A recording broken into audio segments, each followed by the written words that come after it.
Venham, cantemos ao Senhor com júbilo, celebremos o rochedo da nossa salvação. Saiamos ao seu encontro com ações de graças, vitoriemo-lo com salmos. Porque o Senhor é o Deus supremo e o grande Rei acima de todos os deuses. Nas suas mãos estão as profundezas da terra e as alturas dos montes lhe pertencem. Dele é o mar, pois ele o fez, obra de suas mãos os continentes. Venham, adoremos e prostremo-nos, ajoelhemos diante do Senhor que nos criou. Ele é o nosso Deus, e nós somos povo do seu pasto e ovelhas da sua mão.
Portanto, ó nação de Israel, eu os julgarei, a cada um de acordo com os seus caminhos.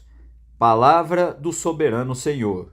Arrependam-se, desviem-se de todos os seus males, para que o pecado não cause a queda de vocês. Livrem-se de todos os males que vocês cometeram e busquem um coração novo e um espírito novo.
Vamos ouvir as boas notícias.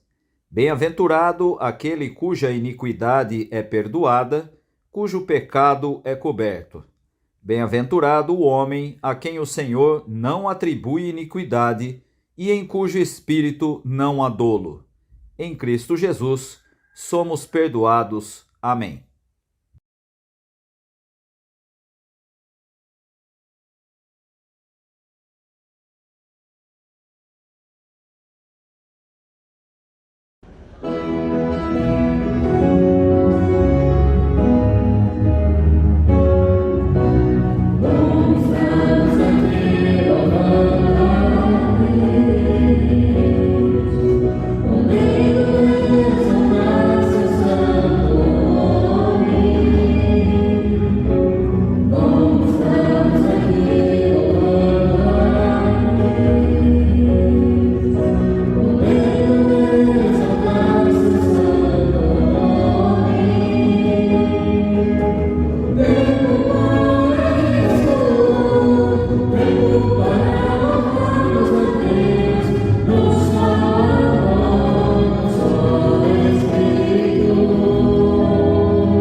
Nosso Deus e nosso Pai, suplicamos a iluminação e assistência do Teu Espírito nesta hora de meditação nas Sagradas Escrituras. Guia-nos com a Tua sabedoria e dá-nos o conhecimento para Te servir melhor. Pedimos em nome de Jesus Cristo, nosso Senhor. Amém. Então, na presença de todo o povo reunido, Salomão foi e ficou em frente do altar. Levantou as mãos para o céu e disse: Ó Senhor, Deus de Israel, não há Deus igual a ti em cima no céu, nem embaixo na terra. Tu cumpres a aliança que fizeste com o teu povo e lhes mostras o teu amor quando eles, com todo o coração, vivem uma vida de obediência a ti. Pelo teu poder, cumpriste a promessa que fizeste a Davi, meu pai. No dia de hoje, todas as palavras da tua promessa foram completamente cumpridas.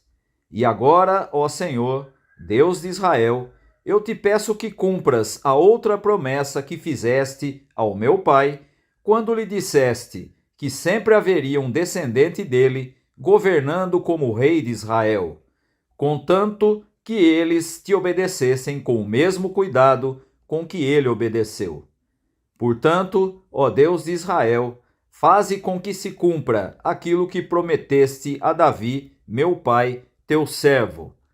Mas será que, de fato, ó Deus, tu podes morar no meio de nós, criaturas humanas, aqui na terra? Tu és grande, que não cabes nem mesmo no céu. Como poderia este templo que eu construí ser bastante grande para isso? Ó Senhor meu Deus, eu sou teu servo. Escuta a minha oração e atende os pedidos que te faço hoje. Olha de dia e de noite para este templo, o lugar que escolheste para nele seres adorado. Ouve-me quando eu orar com o rosto virado para este lugar. Escuta as minhas orações e as orações do teu povo quando eles orarem com o rosto virado para cá. Sim, da tua casa no céu, ouve-nos e perdoa-nos.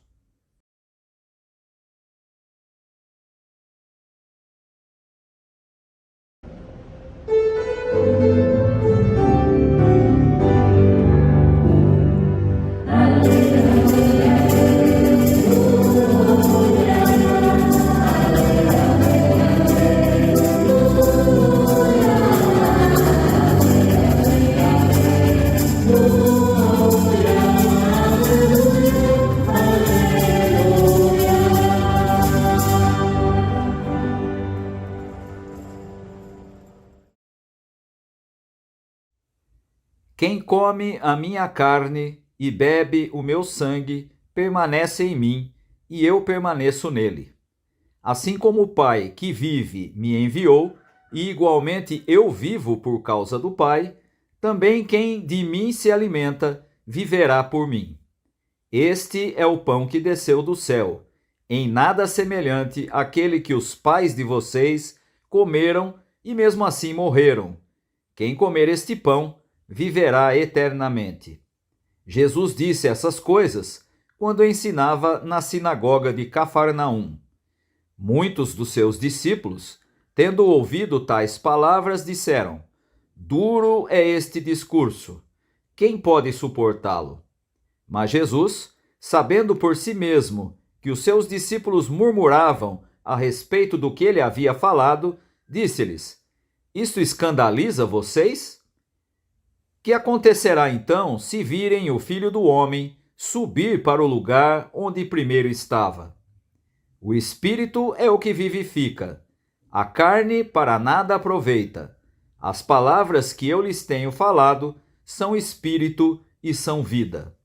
Mas há descrentes entre vocês. Ora, Jesus sabia desde o princípio quais eram os que não criam e quem iria traí-lo.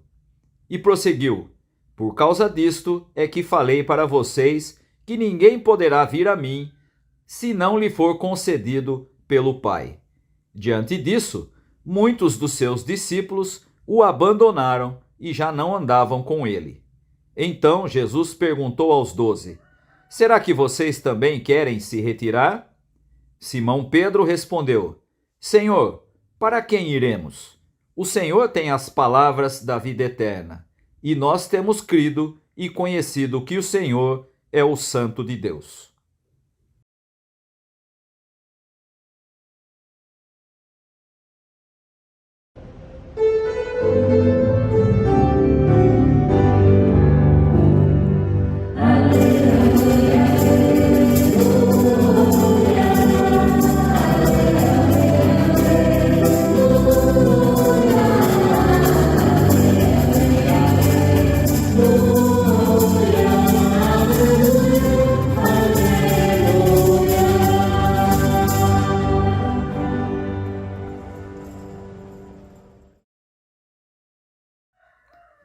Para terminar, tornem-se cada vez mais fortes, vivendo unidos com o Senhor e recebendo a força do seu grande poder. Vistam-se com toda a armadura que Deus dá a vocês, para ficarem firmes contra as armadilhas do diabo. Pois nós não estamos lutando contra seres humanos, mas contra as forças espirituais do mal que vivem nas alturas, isto é, os governos, as autoridades e os poderes que dominam completamente este mundo de escuridão. Por isso, peguem agora a armadura que Deus lhes dá. Assim, quando chegar o dia de enfrentarem as forças do mal, vocês poderão resistir aos ataques do inimigo e depois de lutarem até o fim, vocês continuarão firmes sem recuar. Portanto, estejam preparados. Usem a verdade como cinturão. Vistam-se com a couraça da justiça e calcem como sapatos a prontidão para anunciar a boa notícia de paz. E levem sempre a fé como escudo, para poderem se proteger de todos os dardos de fogo do maligno. Recebam a salvação como capacete e a palavra de Deus como espada que o Espírito Santo lhes dá. Façam tudo isso orando a Deus e pedindo a ajuda dele. Orem sempre, guiados pelo Espírito de Deus. Fiquem alertas, não desanimem e orem sempre por todo o povo de Deus. E orem também por mim, a fim de que Deus me dê a mensagem certa para que quando eu falar, fale com coragem e torne conhecido o segredo do Evangelho. Eu sou embaixador a serviço desse Evangelho, embora esteja agora na cadeia. Portanto, orem para que eu seja corajoso e anuncie o Evangelho como devo anunciar.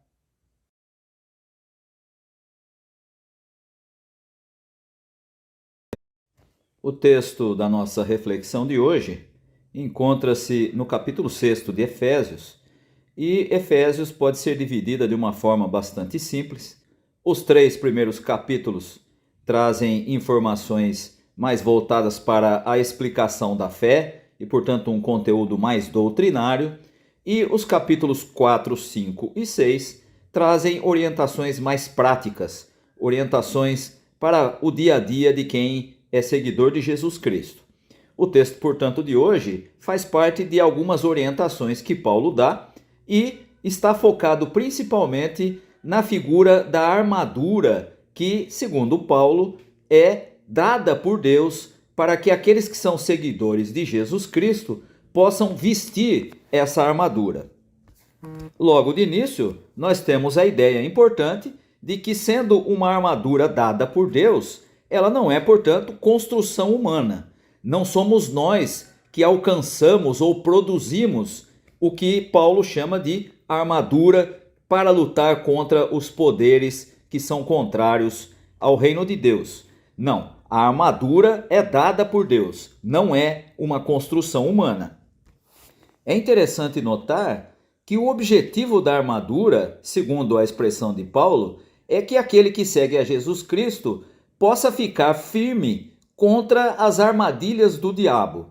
Isso é importante nós percebermos, porque nós temos a tradição, e isso faz parte, inclusive, da recente herança que o nosso protestantismo brasileiro passou e recebeu, que diz respeito à compreensão da vida cristã como se fosse uma guerra, como se fosse uma luta. Um exemplo clássico disso é o cântico que foi muito divulgado nas igrejas, O Nosso General é Cristo. E ao lado desse cântico, havia outros também que tratavam sempre da vida cristã como se fosse uma guerra. A adoção de Jesus como alguém que é um general, como um líder militar e coisas desse tipo, trouxe para os chamados evangélicos do nosso tempo uma atitude que a gente poderia chamar de belicosa, ou seja, de alguém que está disposto a lutar e a brigar supostamente pelo general que é Cristo. E são bobagens sem fim, porque a compreensão que nós encontramos de Jesus Cristo no Novo Testamento e toda a expectativa que vinha desde o Antigo Testamento de quem seria o Messias, jamais passou a ideia de alguém que seria um tipo líder militar. Mas é importante perceber que esse tipo de ideia acabou prevalecendo em muitos ambientes, principalmente nas igrejas evangélicas, e aí passou-se a entender que seguir os passos do general, que é Cristo, e a própria música diz isso, né? O nosso general é Cristo, seguimos os seus passos. Isso já mostra uma falta de compreensão imensa sobre a função do general, principalmente porque quando há uma guerra, o general não vai para a batalha, ele fica na retaguarda e são os soldados que vão lutar. E portanto, se nós seguimos os passos do general, que é Cristo, nós estaríamos fora da batalha. O oposto do que Paulo ensina nesse texto. Isso para a gente perceber como muitas vezes aquilo que se torna comum na vida da igreja pode fazer com que a gente tenha uma má compreensão da orientação bíblica. O que Paulo está deixando claro é que o objetivo da armadura, portanto, é ficar firme contra as armadilhas do diabo. E ele vai explicar isso de uma maneira muito interessante, porque ele deixa claro que a luta do cristão, a luta de quem segue a Jesus Cristo, não é contra as pessoas, mas contra forças espirituais do mal. E se a luta não é contra pessoas, e sim contra forças espirituais do mal, nós precisamos estar atentos para não embarcar nesse discurso tão comum nos nossos dias de que nós temos que lutar contra qualquer tipo de ideologia que não combine com a linha que a igreja adota. Não, a nossa luta não é contra pessoas, a nossa luta não é cultural, a nossa luta não é ideológica, a nossa luta não é contra aquilo que o mundo apresenta. O mundo nunca vai se alinhar aos valores do reino de Deus. O mundo é oposto ao reino de Deus. E a luta, segundo Paulo, não é contra as pessoas que são deste mundo e que vivem a partir de outros valores. A luta é contra as forças espirituais do mal. Ora, se a luta é contra forças espirituais do mal, que forças são essas? Forças espirituais do mal são aquelas que destroem a criação de Deus, que destroem a dignidade das pessoas e que são contrárias aos valores do reino de Deus. E aí então nós podemos pensar, mas há muitas pessoas que agem dessa maneira, então nós vamos ficar contra essas pessoas?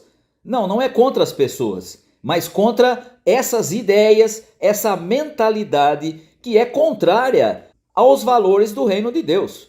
Portanto, as forças espirituais do mal vão ser explicadas pelo próprio Paulo como sendo governos, autoridades e poderes que dominam este mundo que ele diz que é um mundo de escuridão.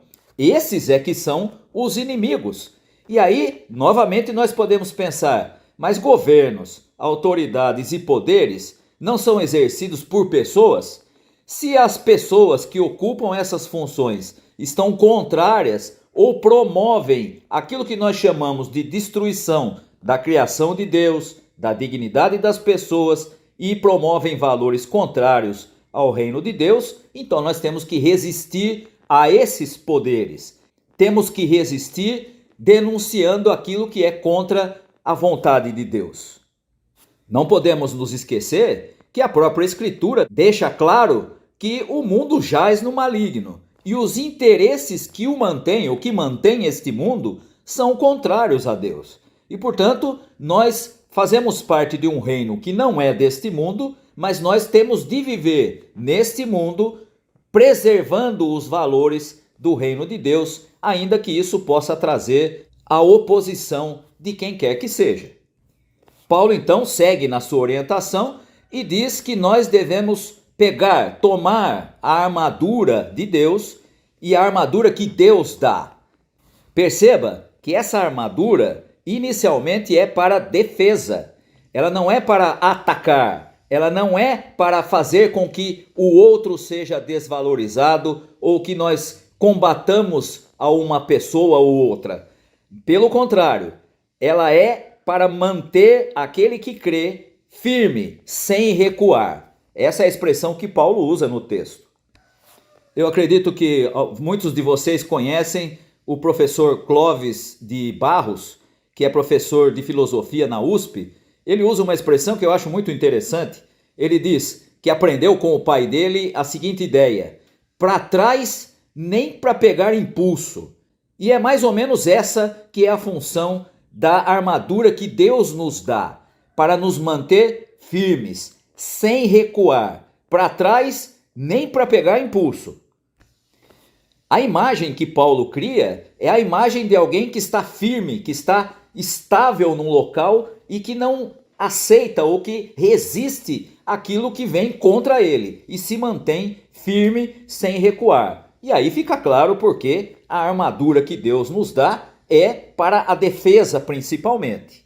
E por que nós podemos dizer que a armadura é dada por Deus? É só você prestar atenção nas expressões que Paulo usa. Primeiro ele fala da verdade como cinturão. O cinturão ou cinto era o que dava firmeza para toda a armadura. A verdade como cinturão significa, sem a verdade, nós estamos vulneráveis aos ataques do inimigo que pode nos induzir ao erro por meio da mentira.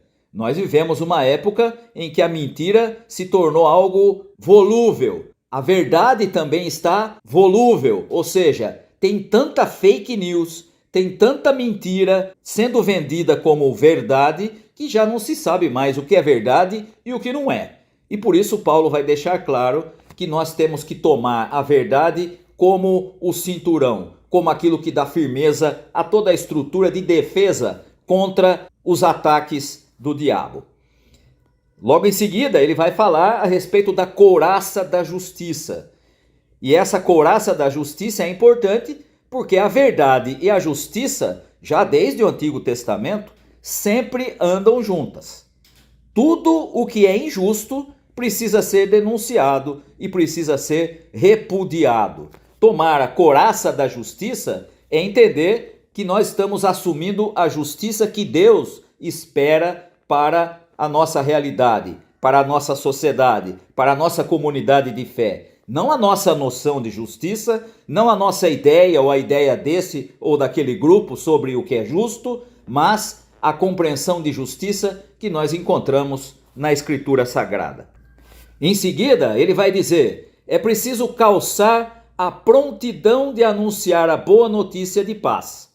Ou seja, é preciso ser ágil para promover ações de paz. E aqui nós temos uma semelhança muito grande daquilo que nós encontramos lá no Sermão da Montanha, da expressão de Jesus que fala: bem-aventurados os pacificadores.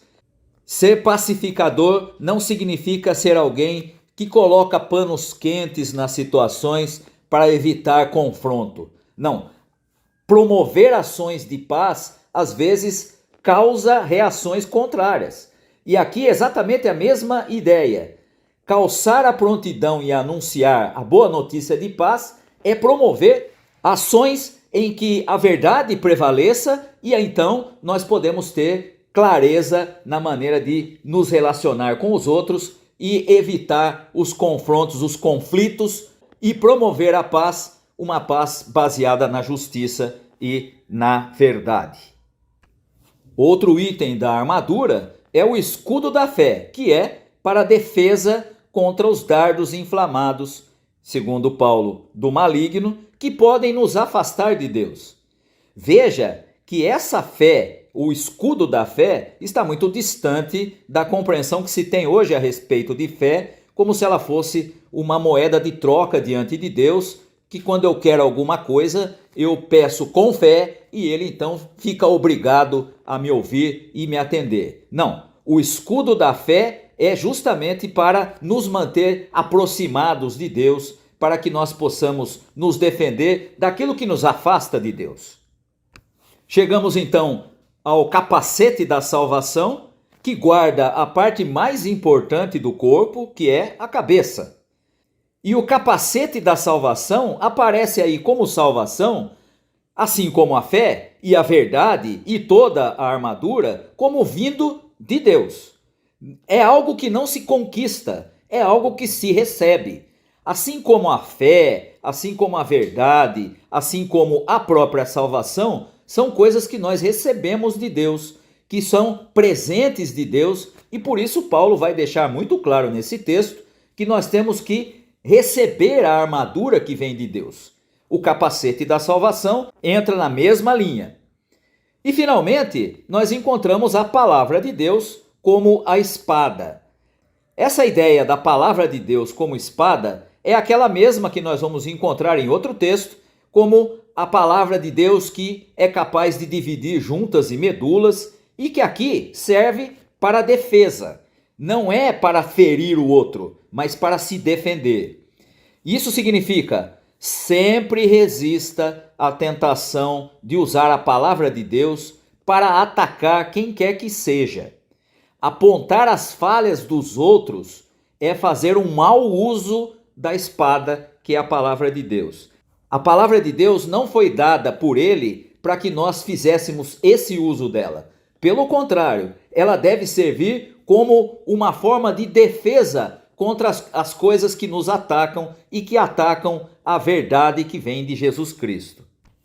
Hoje em dia nós temos muita gente que tem o hábito de usar textos da Escritura para ficar apontando o dedo para as pessoas que não são como deveriam ser. Essa é uma atitude muito perigosa, principalmente porque se nós formos avaliar a nossa própria condição, a nossa própria vida diante de Deus, nós também estaríamos longe daquilo que devemos ser. Portanto, nós devemos evitar usar a palavra de Deus, que é a espada, como uma forma de apontar as falhas dos outros. E finalmente, o apóstolo Paulo termina esse texto apontando para aquilo que é o seu objetivo. Toda essa atitude de receber a armadura de Deus que ele nos dá para que nós tenhamos condição de nos manter firmes, estáveis, sem recuar na condição que ele nos colocou, serve para que a comunhão com Deus seja preservada. Isso está aí nos últimos versículos que nós lemos, e daí então a orientação de Paulo de orar, de manter a comunhão com Deus. Veja que toda essa orientação prática de Paulo aponta para o mesmo caminho. Receba a armadura que Deus lhe deu para que você possa, com as ferramentas que ele mesmo nos deu, manter a comunhão com ele. Esse deve ser o objetivo, essa deve ser a atitude, esse deve ser o rumo. A oração, a comunhão com Deus, preservadas porque assumimos as ferramentas que o próprio Deus nos deu para isso. Que nós possamos, como seguidores de Jesus Cristo, como pessoas comprometidas com o seu evangelho, vestir a armadura que Deus nos deu para que nós possamos ficar firmes, sem recuar e mantermos a nossa comunhão com Deus. Que Deus possa abençoar aos irmãos e às irmãs. Amém.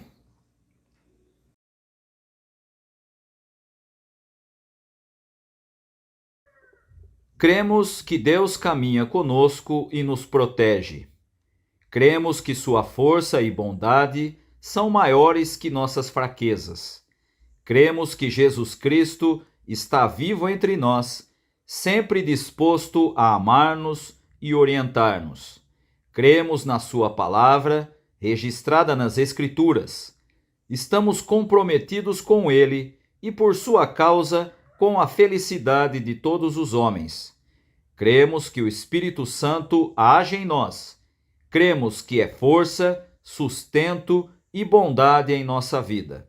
Por isso, buscamos a integridade de caráter, a vida de paz e de justiça. Buscamos a promoção da fraternidade, tendo no amor o nosso distintivo. Assim, Deus nos ajude.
Recebei a bênção.